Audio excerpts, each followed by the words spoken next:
afternoon. My name is Meg Corrigan, and I have written a memoir called Then I Am Strong, Moving from My Mother's Daughter to God's Child. It is a story about me growing up in an alcoholic home. My mother was the alcoholic, and one of the things that I did when I set out to write this memoir was to go back in history a little bit and try to learn a little bit more about my parents and what might have led them to become alcoholic and codependent. The first chapter of my book is called The Prologue, and the name of that is The Child That No One Wanted. And I must add that my mother's name was Beryl, with a V, rhymes with Carol. No one can make you feel inferior without your permission. Eleanor Roosevelt. The afternoon train wheeled slowly to a stop at the Kirksville, Missouri depot. It was a comfortable means of transportation for Aunt Annie in 1927, especially since her husband had worked on the railroad and she got her passage for free. He was killed shortly after they were married while he uncoupled two freight cars, and the railroad company widow's pension left Annie well cared for. She never remarried and had no children, but she loved to visit her relatives. Beryl always described Annie as an austere woman with a large and disproportionate face nestled in a scratch of gray-brown hair that refused to follow instructions. Annie was what Annie wanted to be: overbearing, insolent, rude, and quick to wear out her welcome wherever she went. She was the oldest of the day girls, and she wielded her position of superiority in a self-assured and intolerant manner. Beryl accompanied her mother Bertie Mae and her brother Aubrey to collect Aunt Annie from the train station. Annie rarely, if ever, announced her coming, and she stayed as long as she felt like, with no explanation, regardless of how much work Bertie Mae and her daughters had with the rooming house. But this time Annie had written before. Bertie knew she had best drop what she was doing and meet her sister, or there would be hell to pay. "Hello, Bertie," Annie greeted her sister in her crackling voice as she stepped from the train car. "Nice to see you. And Aubrey, you're looking mighty fine." She approached Beryl and took her chin in her hand. "And here's Beryl, the child that no one wanted." This was the standard greeting every time she saw Beryl, even if she'd only seen her in another room a few minutes before. And it seemed Beryl lived in the very shadow of Aunt Annie's prophecy all of her life. It seems all adults have within their power to invoke either blessings or curses on children. Aunt Annie always chose the curse. Beryl's family was of English descent, aristocracy, she believed. Bertie Mae and Walter Rollins had a scant 8th grade education. No one in the family was ever too sure what Walter did for a living. He would disappear for weeks on end and return with some half-baked scheme or another that he always thought would make him rich. He may have suffered from some type of mental illness, perhaps bipolar disorder or schizophrenia. His behavior, as Beryl later described it, was erratic and impulsive, but he showed no remorse for the chaos and sorrow he brought into his wife's already meager existence. Beryl's brothers had tried everything to help their mother extricate herself from her husband's mysterious hold, but Bertie remained loyal to Walter right up until her death. Bertie must have been a strong woman, both physically and emotionally. She bore 6 sons and 2 daughters, Beryl being the youngest. By the time Beryl came along, Walter had been in and out of debt so many times that the whole family had given up on him. Beryl remembered her oldest brother Stanley, 25 years her senior, not speaking a single word to her until she was well into her 20s. He was married and had a daughter of his own when Beryl made her first appearance, making Beryl an aunt before she was born. Though she and her niece Dorothy became closer than sisters, Stanley viewed his baby sister as his parents' last little indiscretion. He thought it was such a disgrace that she was ever conceived.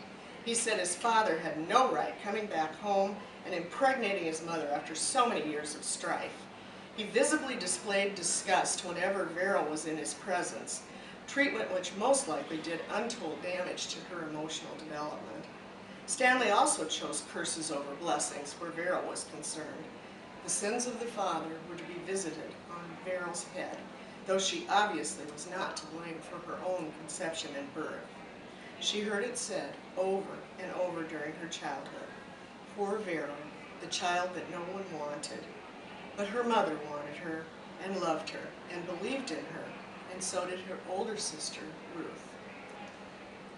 Moving along till later on, my mother became a very serious alcoholic. My father was an officer in the United States Air Force, and so it was kept hush-hush, and we didn't talk about my mother's problem much at all.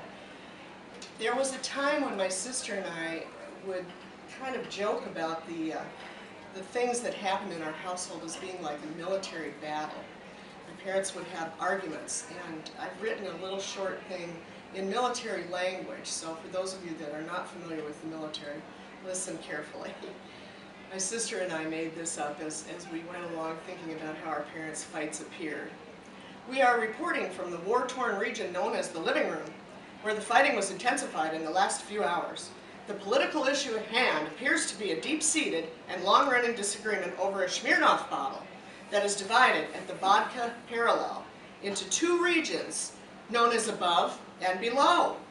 Fighting erupted quickly between the father field forces and the mother mobile militia over the unauthorized relocation of the rubber band, which is believed to have been placed in a strategic location by the father faction to indicate an acceptable level of consumption of the contents therein.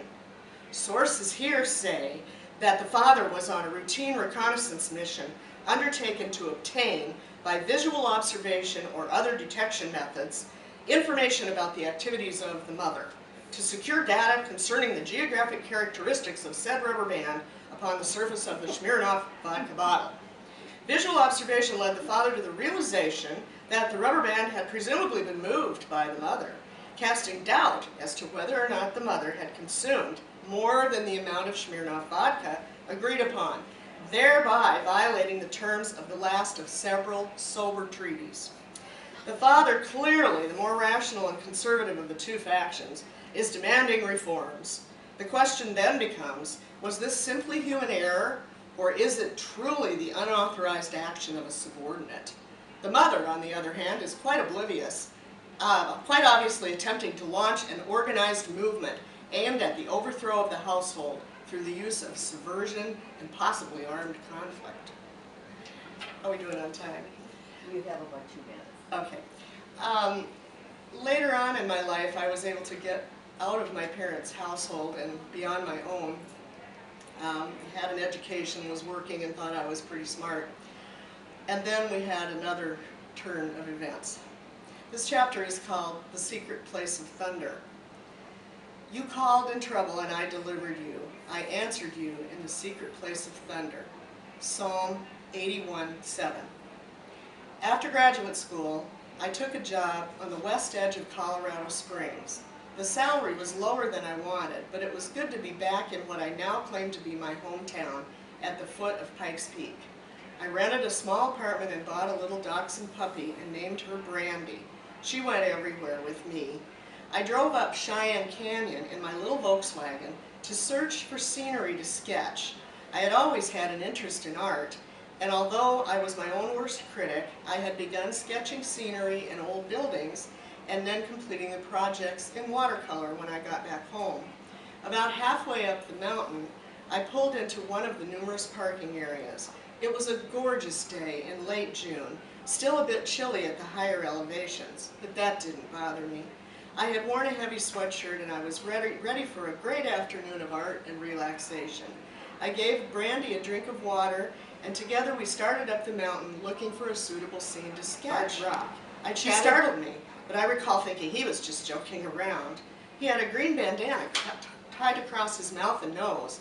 What a jerk, I thought to myself. Brandy woke up and raised her tiny head, and then I saw the gun.